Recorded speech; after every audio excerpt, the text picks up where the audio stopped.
Hi everyone, this is Anam. Welcome to PhD Jobs and Admission. So आज का हमारा first lecture होगा on research methodology for your upcoming MJP Rohilkhand university जो कि बरेली में situated है. सो आज का हमारा फर्स्ट लेक्चर होगा जिसमें हम मीनिंग ऑफ रिसर्च इस टॉपिक पर कुछ इंपॉर्टेंट एमसीक्यूज आपके साथ डिस्कस करने वाली हूँ मैं. सो मीनिंग ऑफ रिसर्च एक बहुत इंपॉर्टेंट टॉपिक है. इस टॉपिक से एग्जाम में आपको 1 और 2 क्वेश्चंस पूछे ही जाते हैं, इसलिए आप इस वीडियो को एंड तक जरूर देख लीजिएगा जिससे कि आपके कॉन्सेप्ट क्लियर हो जाएंगे इस वीडियो को देखने के बाद. उसी के साथ साथ मैं आपको बता दूं कि आपके एमजेपी रोहिलखंड यूनिवर्सिटी का जो पीएचडी एंट्रेंस एग्जामिनेशन होता है ये 2 सेक्शन में होता है, सेक्शन 1 एंड सेक्शन 2. सेक्शन 1 में आपके 50% जो क्वेश्चन होते हैं वो रिसर्च मेथोडोलॉजी से पूछे जाते हैं. इसलिए आपकी प्रिपरेशंस के लिए हमने रिसर्च मेथोडोलॉजी पर फुल सिलेबस वीडियो लेक्चर्स, हर एक टॉपिक पर आपको लेक्चर देखने मिलेगा, नोट्स उसी तरीके से हर एक टॉपिक पर हमने मॉक टेस्ट आपके लिए डिजाइन करा है जिसमें हमने इंपॉर्टेंट क्वेश्चंस कवर करे हैं जो जनरली आपके पीएचडी एंट्रेंस एग्जामिनेशन में पूछे जाते हैं. एंड उसी के साथ साथ 1000+ प्रैक्टिस एमसीक्यूज पीडीएफ जिससे कि आपकी प्रैक्टिस होती है, ये आपका रिवीजन का काम करती है.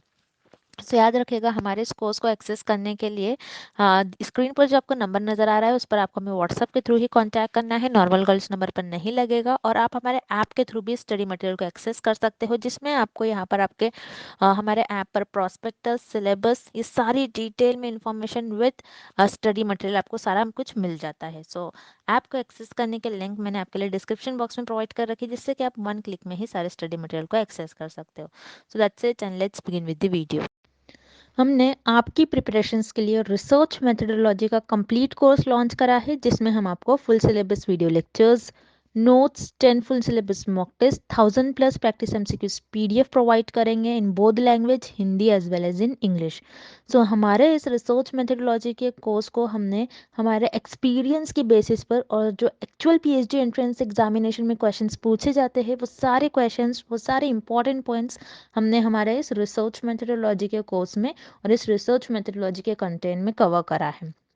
सो वीडियो लेक्चर्स में हमने जो इम्पोर्टेंट पॉइंट्स होते हैं, जो आपके सिलेबस में सारे पॉइंट्स हैं, उनको डिटेल में एक्सप्लेन करा है. उसी के साथ साथ नोट्स में जो इम्पोर्टेंट पॉइंट्स हैं उनको हाईलाइट कर कर बताया है. और मॉक टेस्ट से क्या होता है, आपकी प्रैक्टिस होती है और आपको पता चलता है कि आपकी कितनी प्रिपरेशंस हुई है और कितनी और आपको प्रिपरेशन और कितनी और आपको प्रिपरेशन चाहिए. उसी के साथ साथ 1000+ प्रैक्टिस एमसीक्यूज पीडीएफ में हमने जो रिसर्च मेथोडोलॉजी के एग्जामिनेशन में क्वेश्चंस आने के चांसेस होते हैं और हमारे एक्सपीरियंस की बेसिस पे वो सारे क्वेश्चंस हमने हमारे इस 1000+ प्रैक्टिस एमसीक्यूज पीडीएफ में कवर करे हैं. सो याद रखिएगा, बहुत से स्टूडेंट्स हमें पूछते हैं कि मैम नेट पे तो सारा स्टडी मटेरियल अवेलेबल है तो हम ये मटेरियल क्यों लें.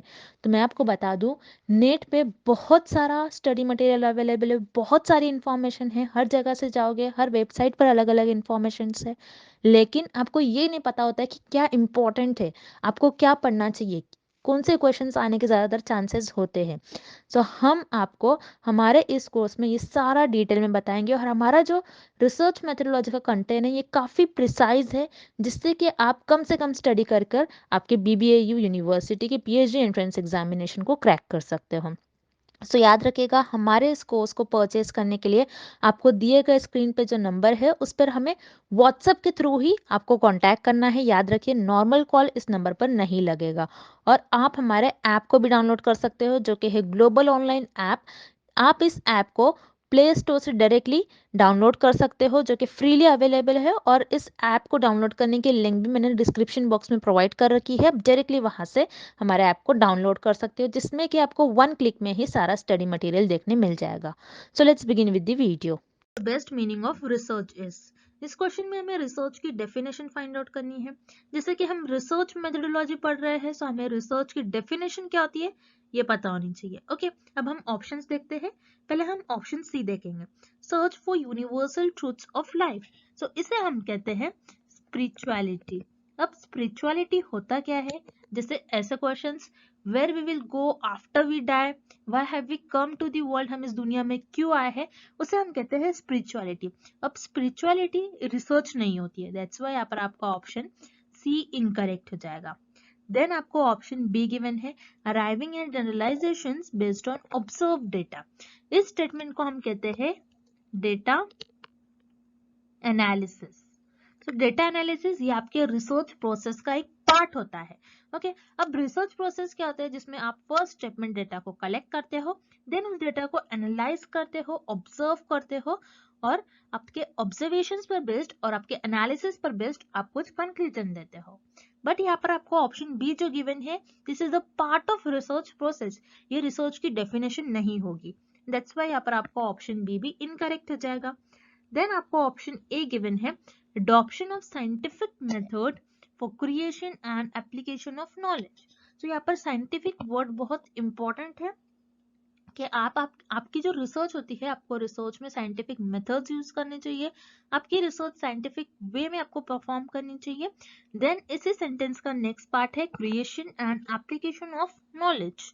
सो आप क्या करते हो रिसर्च में, न्यू नॉलेज क्रिएट करते हो, न्यू थ्योरी क्रिएट करते हो, और उसी नॉलेज का यूज करते हो और कोई प्रैक्टिकल लाइफ में उस प्रॉब्लम को सॉल्व करते हो। ओके, जैसे फॉर एग्जाम्पल कोविड डिसीज के अगेन रिसर्चर ने वैक्सीन डेवलप किया।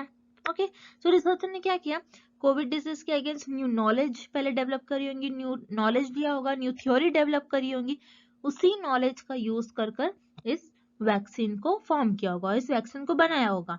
तो रिसर्चर ने क्या किया, यहाँ पर पहले नॉलेज क्रिएट करा और उसी नॉलेज का यूज कर इस प्रैक्टिकल प्रॉब्लम को सॉल्व किया। सो रिसर्च आपकी साइंटिफिक होनी चाहिए और रिसर्च में हम न्यू नॉलेज और उस नॉलेज का यूज कर हम कुछ प्रैक्टिकल लाइफ में उस प्रॉब्लम को सॉल्व करते हैं। तो ये आपकी हो जाएंगी द डेफिनेशन ऑफ रिसर्च। अब रिसर्च में आपको 3 वर्ड्स याद रखने हैं from exam point of view. This 3 words are very important. First point is आपकी रिसर्च साइंटिफिक होनी चाहिए।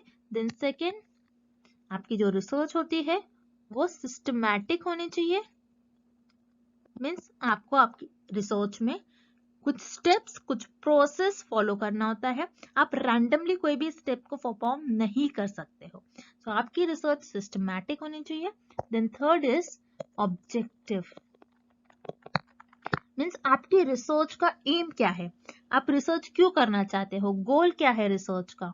ओके, इसलिए आप ऑब्जेक्टिव परफॉर्म, आपकी रिसर्च क्या होनी चाहिए, आपको आपकी रिसर्च का ऑब्जेक्टिव पता होना चाहिए कि एम क्या है। अगर आप जो आप रिसर्च कर रहे हो, उस रिसर्च से जो रिजल्ट्स आ रहे हैं, वो रिजल्ट्स क्या कोई प्रैक्टिकल लाइफ में हम अप्लाई कर सकते हैं, क्या लोगों के लिए वो बेनिफिशियल है। इसलिए हम रिसर्च हमारी ऑब्जेक्टिव वे में होनी चाहिए। First is scientific and the second word is systematic and third is objective. अगर आपको एग्जाम में ऐसे वर्ड्स में से कोई एक वर्ड दिखता है डेफिनेशन ऑफ रिसर्च में, दैट मीन्स वो आपकी डेफिनेशन हो जाएगी। दैट्स व्हाई यहाँ पर आपका करेक्ट ऑप्शन हो जाएगा option A, adoption of scientific method for creation and application of knowledge. Next question, Which one of the following statements is not correct? इस क्वेश्चन में हमें फाइंड आउट करना है कि कौन सा स्टेटमेंट करेक्ट नहीं है अबाउट रिसर्च। ओके, अब हम ऑप्शंस देखते हैं। Option A, any person can do research. तो यहाँ पर आपका ऑप्शन ए करेक्ट हो जाएगा, बिकॉज कोई भी रिसर्च परफॉर्म कर सकता है, चाहे वो डॉक्टर हो, टीचर हो, इंजीनियर हो, स्टूडेंट्स हो, कोई भी रिसर्च को परफॉर्म कर सकता है। जैसे फॉर एग्जाम्पल एक टीचर है, टीचर अपनी क्लास में बच्चों को कुछ कॉन्सेप्ट समझा रही है और बच्चे उस कॉन्सेप्ट को समझ नहीं पा रहे, सो टीचर क्या कर लेगी, अपना टीचिंग मेथड चेंज कर लेगी। Okay, teaching method teacher change कर लेगी जिससे बच्चे उस कॉन्सेप्ट को इजीली अंडरस्टैंड कर पाए। तो टीचर ने यहाँ पर क्या किया, टीचर ने रिसर्च परफॉर्म किया। ओके, सो ये भी एक टाइप का रिसर्च हो गया। So any person can do research, this is correct about research. Then आपको ऑप्शन बी गिवन है, रिसर्च में बी विदाउट हाइपोथेसिस। सो इस स्टेटमेंट में आपके लिए एक न्यू वर्ड है हाइपोथेसिस। हाइपोथेसिस होता क्या है, हाइपोथेसिस ये एक टेंटेटिव स्टेटमेंट होता है जो रिसर्चर के अजम्पशंस और गेसेस पर बेस्ड होता है, और इसी अजम्पशन और ऐसे गेसेस को रिसर्चर अपने रिसर्च में टेस्ट करते हैं। जैसे फॉर एग्जांपल एक ड्रग है और रिसर्चर को ये देखना है कि ये पर्टिकुलर ड्रग इस पर्टिकुलर डिसीज को क्योर कर रहा है या नहीं। तो रिसर्चर का अजम्पशन क्या होगा इस केस में, कि हो सकता है शायद ये ड्रग इस डिसीज को क्योर करे। सो रिसर्चर का एक अजम्पशन है, रिसर्चर का मानना है, बस इसी मानने को, इसी अजम्पशंस को रिसर्चर अपने रिसर्च में टेस्ट करते हैं और उसे हम कहते हैं हाइपोथेसिस। अब कोई कोई रिसर्च ऐसी होती है जिसमें हाइपोथेसिस की जरूरत नहीं होती है, जैसे एक्सप्लोरेटरी रिसर्च होती है, उसमें हाइपोथेसिस की जरूरत नहीं होती है। अब हम नेक्स्ट आने वाले लेक्चर्स में देखेंगे एक्सप्लोरेटरी रिसर्च क्या होता है। अब इस क्वेश्चन के लिए हम बस इतना देखेंगे कि ऐसे रिसर्च जो होती है विदाउट हाइपोथेसिस भी होती है। जैसे फॉर एग्जांपल मुझे देखना है, मुझे स्टडी करना है बटरफ्लाइज के बारे में कि बटरफ्लाइज के आईज कैसे होते हैं, उनके कलर्स कैसे होते हैं, उनके विंग्स कैसे होते हैं, उनके मूवमेंट कैसे होते हैं। सो बस मैं क्या कर रही हूँ, मेरा नॉलेज एक्सपांड कर रही हूँ और मैं कोई एरिया को एक्सप्लोर कर रही हूँ। सो यहाँ पर मुझे हाइपोथेसिस की तो कोई जरूरत नहीं है, मैं बस अपनी नॉलेज को इंक्रीज कर रही हूँ। सो इस केस में क्या होता है, रिसर्च में कभी कभार हाइपोथेसिस की जरूरत नहीं होती है। दैट्स वाई यहाँ पर आपका ऑप्शन बी भी करेक्ट हो जाएगा। देन ऑप्शन सी आपको गिवन है research is not always systematic, means research always systematic नहीं होती है, इसका मतलब है। बट हमने देखा था research must always be systematic, research systematic होनी ही चाहिए। अगर आपकी रिसर्च सिस्टमैटिक नहीं होती है तो आपकी रिसर्च इनवैलिड हो जाएगी। सिस्टमैटिक मीन्स व्हाट, आपको प्रॉपर स्टेप्स स्ट्रक्चर परफॉर्म करना होता है और आपको रैंडमली कोई भी स्टेप्स आप रिसर्च में परफॉर्म नहीं कर सकते। ओके, सो यहाँ पर आपका ऑप्शन सी इनकरेक्ट हो जाएगा, this is not correct about research. और हमें क्वेश्चन में भी यही फाइंड करना है which is not correct about research. That's why आपका यहाँ पर करेक्ट ऑप्शन हो जाएगा option C.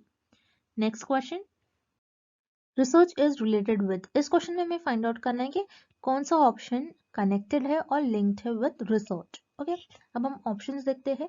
Option A discovery of new idea, तो यस रिसर्च में रिसर्चर न्यू आइडिया डिस्कवर कर कर कोई चीजें डेवलप करते हैं।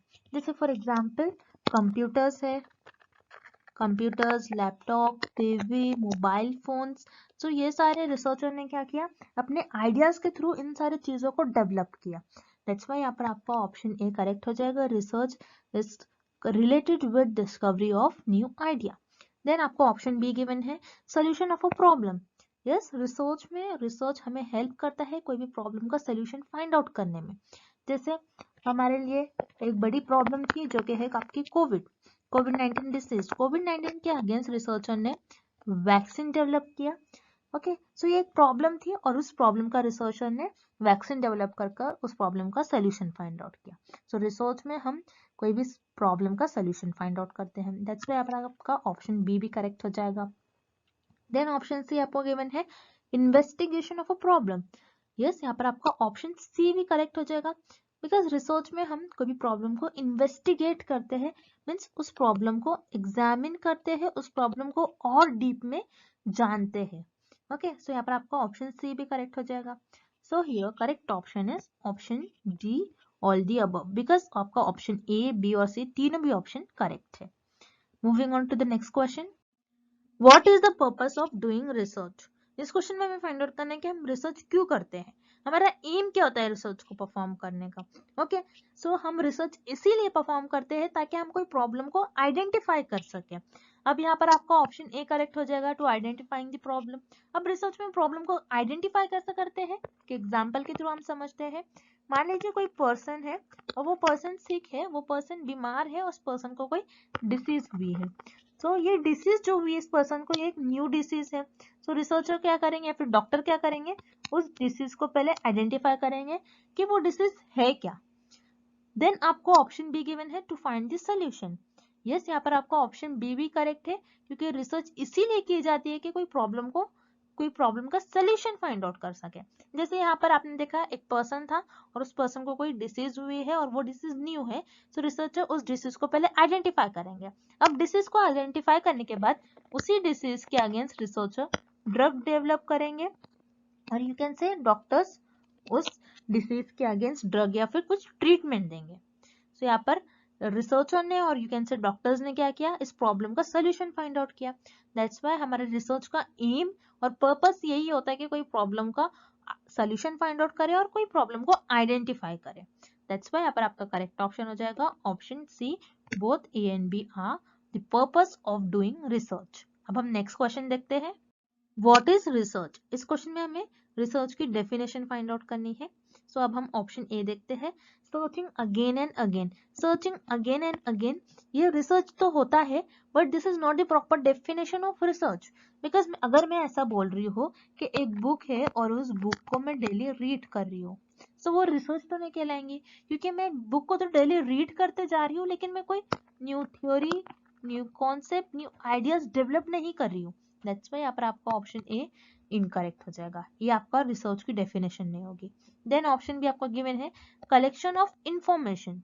कलेक्शन ऑफ इंफॉर्मेशन ये भी आपकी रिसर्च नहीं होगी, दैट्स वाई यहाँ पर आपका ऑप्शन बी भी इनकरेक्ट हो जाएगा।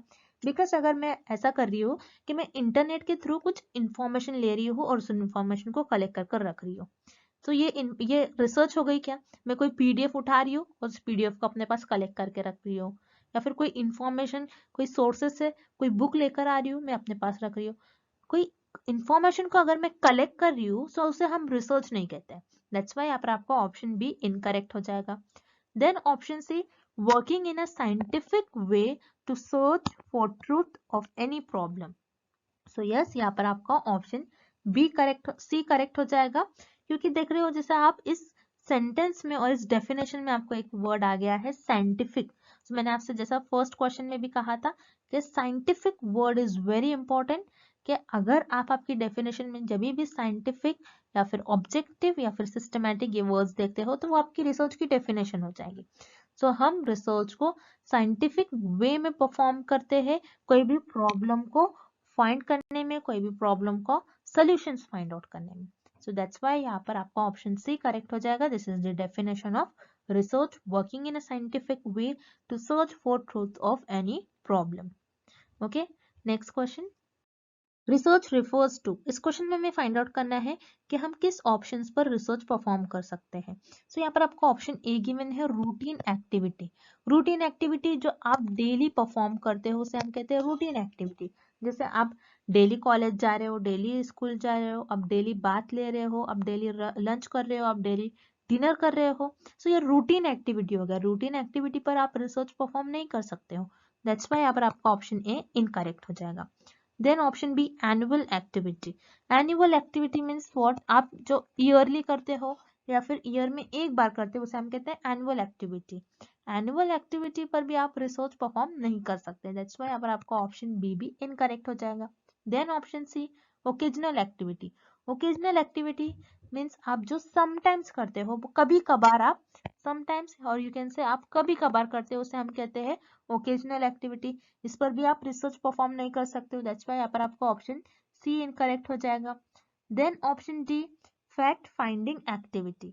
यस, आप यहाँ पर आपका ऑप्शन डी करेक्ट हो जाएगा, बिकॉज फैक्ट फाइंडिंग एक्टिविटी पर आप रिसर्च परफॉर्म कर सकते हो। अब फैक्ट्स क्या होते हैं, जैसे ऐसे टाइप के question, why sky is blue, sky blue क्यों है, why earth is round, earth round क्यों है। तो ये जो फैक्ट फाइंडिंग क्वेश्चंस है, फैक्ट फाइंडिंग एक्टिविटीज है, इन पर हम रिसर्च परफॉर्म कर सकते हैं ये देखने के लिए कि सच में अर्थ राउंड है या सच में स्काई ब्लू है। सो ये आपके फैक्ट्स हो गए।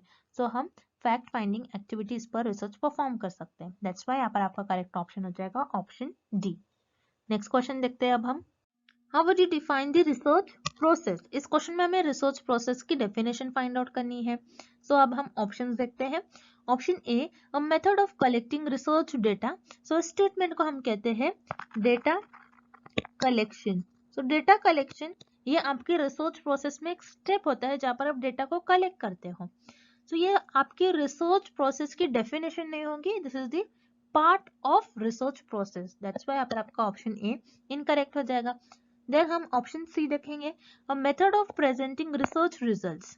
तो रिसर्च रिजल्ट्स आप कब प्रेजेंट करते हो, रिसर्च प्रोसेस के लास्ट स्टेप में। This is the last step of research process, और ये भी आपके रिसर्च प्रोसेस का एक पार्ट होती है, ये आपके रिसर्च प्रोसेस की डेफिनेशन नहीं होंगी। दैट्स व्हाई यहाँ पर आपका ऑप्शन सी भी इनकरेक्ट हो जाएगा। Then option B the stages और steps the researcher follows in carrying out the research project. तो यहाँ पर आपका ऑप्शन बी करेक्ट हो जाएगा, और this is the definition of research process. तो रिसर्च प्रोसेस की डेफिनेशन ये होती है जिसमें आप कुछ स्टेप्स परफॉर्म करते हो और उन स्टेप्स को परफॉर्म कर कर आप आपके रिसर्च का कुछ रिजल्ट्स फाइंड आउट करते हो और रिसर्च को आगे बढ़ाते हो।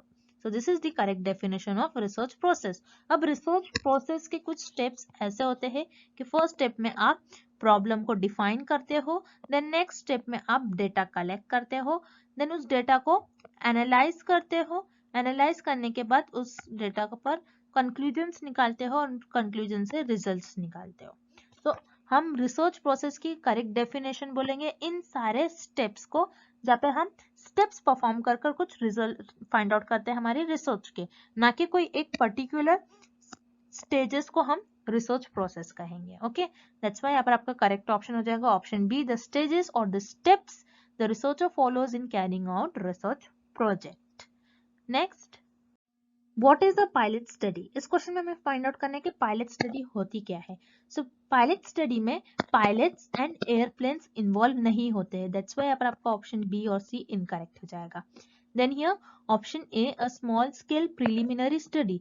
यस, पायलट स्टडी वो होती है जो रिसर्चर पहले एक स्मॉल स्केल पर करते हैं, अगर वो स्टडी सक्सेसफुल होती है तो उसे एक लार्ज एरिया पर, एक बड़े एरिया में रिसर्चर लॉन्च करते हैं। जैसे फॉर एग्जाम्पल गवर्नमेंट ने mid day meal program launch करा है।